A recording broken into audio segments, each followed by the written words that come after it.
தலைப்பு பயோகிராபிஸ் சுயசரிதைகள். பக்கம் 36. சகோதரர் ஆடம் மிஸ்காவிட்ஸ்.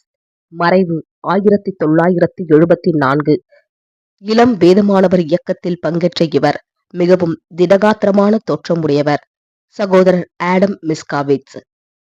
சகோதரர் ஆடம் சர்வதேச அறுவடையாளராகவும் தனது CO பதவியிலிருந்து பணியாற்றியதே நமது கர்த்தருக்கு முன்பாக இவரை குறித்ததான குணாதிசயத்தின் சாட்சியாகும். ஒரு காலத்தில் அவதூறுகளை சுதந்திரமாக பயன்படுத்திய சக ஊழியரை நியமித்த போது சகோதரர் ஆடம் தனது முன்மாதிரி மற்றும் சாட்சியின் மூலம் தனது மரியாதையை வென்றார். இரண்டாவது சக ஊழியர் தனது CO நிலைப்பாட்டின் காரணமாக அவரை மஞ்சள் தொப்பை என்று அழைத்த போது இந்த முதல் தொழிலாளி உடல் ரீதியாக ஒரு அரைவாசி என்று காண்பிப்பதாக கூறினார். மனிதன் ஆதாம். CO குடும்பத்தில் ஆதாமுடன் சகோதரர்கள் மார்ட்டின் மிட்செல், கென்னத் ராசன் ஆகியோர் அடங்குவர். தேவனுக்கு ஊழியம் செய்வதே தம் வாழ்க்கையின் முதல் வேலையாகவும் பின்னரே தனது முடித்திருத்தும் வேலையையும் செய்து வந்தார்.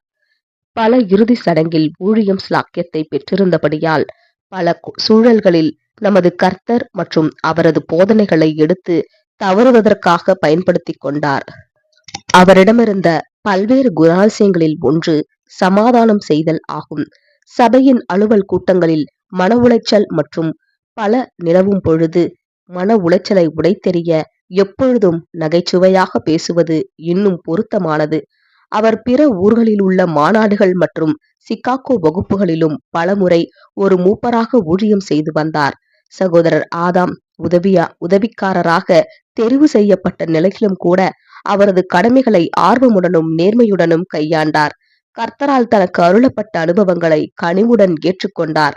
இவர் எல்லா சமயங்களிலும் வேலைகளிலும் சகோதரருக்காகவும் மற்றும் அயலார் மற்றும் நண்பர்களுக்காகவும் எப்பொழுதும் தேவனோடு நடக்கிறவராயிருந்தார்.